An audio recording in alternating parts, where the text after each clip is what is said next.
अच्छा जी। बिस्मिल्लाहिर्रहमानिर्रहीम। चैप्टर हमारे पास है चैप्टर नंबर 4। बात हम कर रहे थे कि इसकी सेल एंड ऑर्गेनेल्स।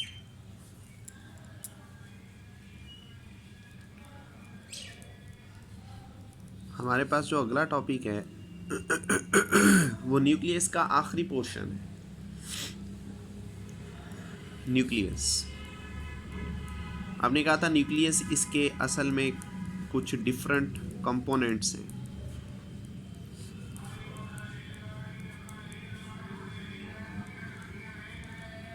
अब न्यूक्लियस के जो डिफरेंट कंपोनेंट्स थे उनमें आपने सबसे पहले क्या पढ़ा? आपने कहा कि इसकी एक आउटर रैपिंग स्ट्रक्चर होती है। आउटर रैपिंग स्ट्रक्चर, ठीक है, जिसमें बात आपने की किसकी? न्यूक्लियर मेम्ब्रेन की।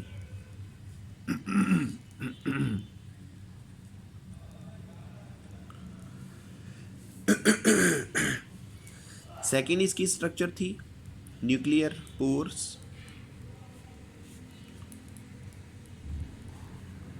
और इसकी जो थर्ड स्ट्रक्चर है उसे आपने नाम दिया किसका? न्यूक्लियोलस। और आज इसकी जो चौथी स्ट्रक्चर है उसका नाम है क्रोमोसोम।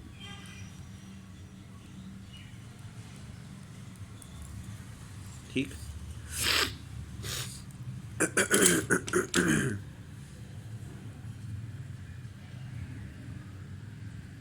क्रोमोसोम्स, ग्रीक जुबान की यहाँ पर दो टर्म्स हैं, एक क्रोमा, एक सोमा। क्रोमा का मानी होता है कलर, सोमा का मानी होता है बॉडी। क्या बना? Colour body. ठीक है। अब ये जो कलर है ये कुदरत नहीं कर रही, कलर हम खुद कर रहे हैं।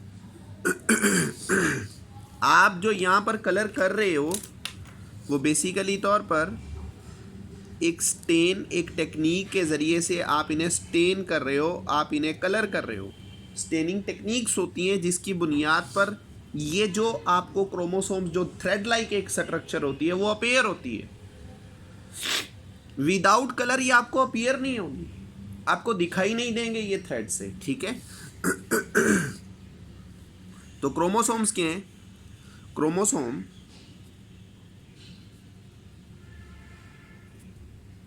is a thread like structure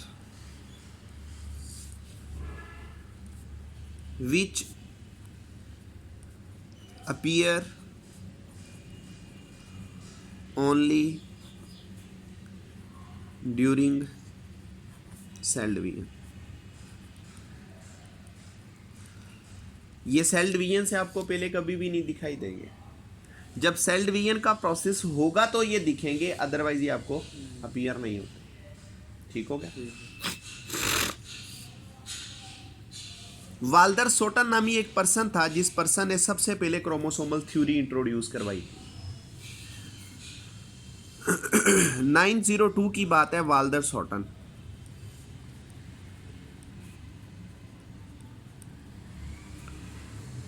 इसने क्रोमोसोमल थ्योरी इंट्रोड्यूस करवाई थी।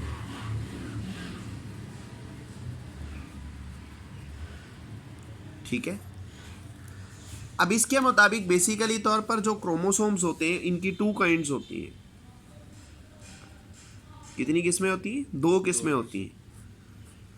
एक जो उनसे क्रोमोसोम्स हैं उन्हें नाम दिया जाता है ऑटोसोम्स का, जो हमारा बॉडी प्रिपेयर्ड करते हैं। ये बॉडी प्रिपेयर्ड करते हैं। और एक जो उनसे होते हैं उन्हें नाम दिया जाता है सेक्स क्रोमोसोम्स का। ये हमारा जेंडर प्रिपेयर्ड करते हैं।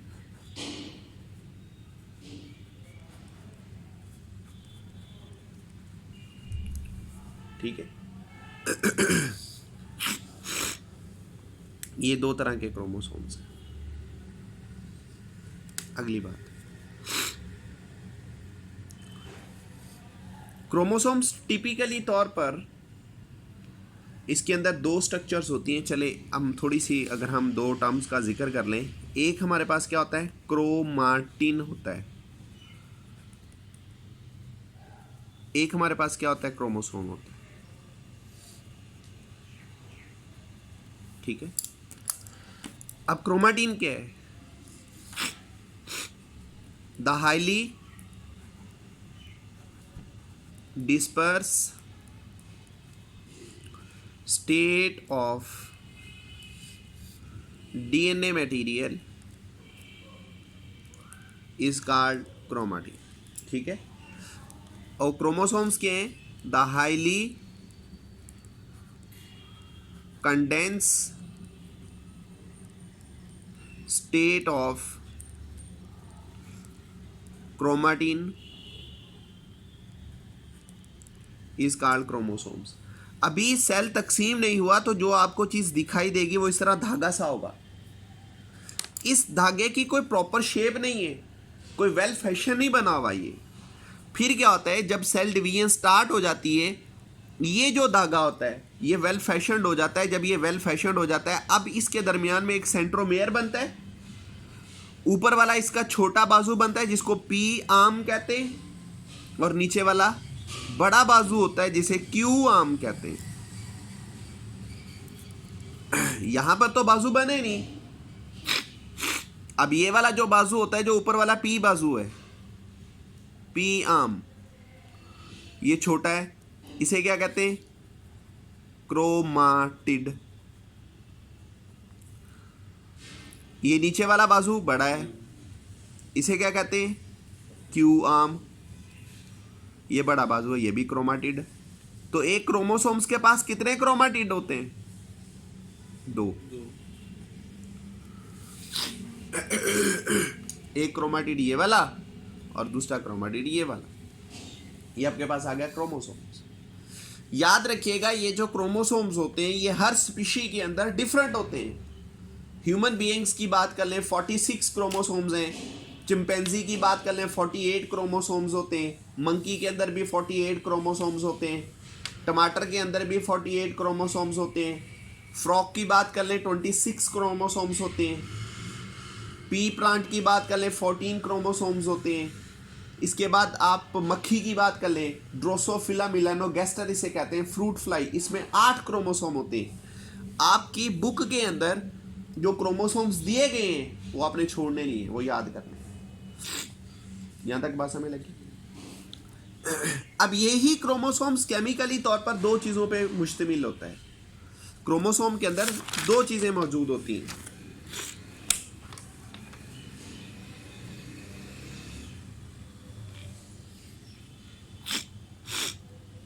क्रोमोसोम्स।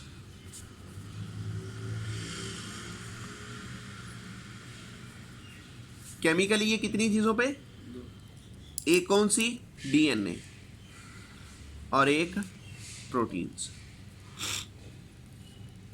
डीएनए 40% होता है इसमें, और प्रोटीन्स 60% होती हैं। और आम प्रोटीन नहीं, स्पेशल प्रोटीन होती है, उन्हें कहते हैं हिस्टोन प्रोटीन। ठीक हो गया जी, ले जी, ये आपने यहां तक कर लेना।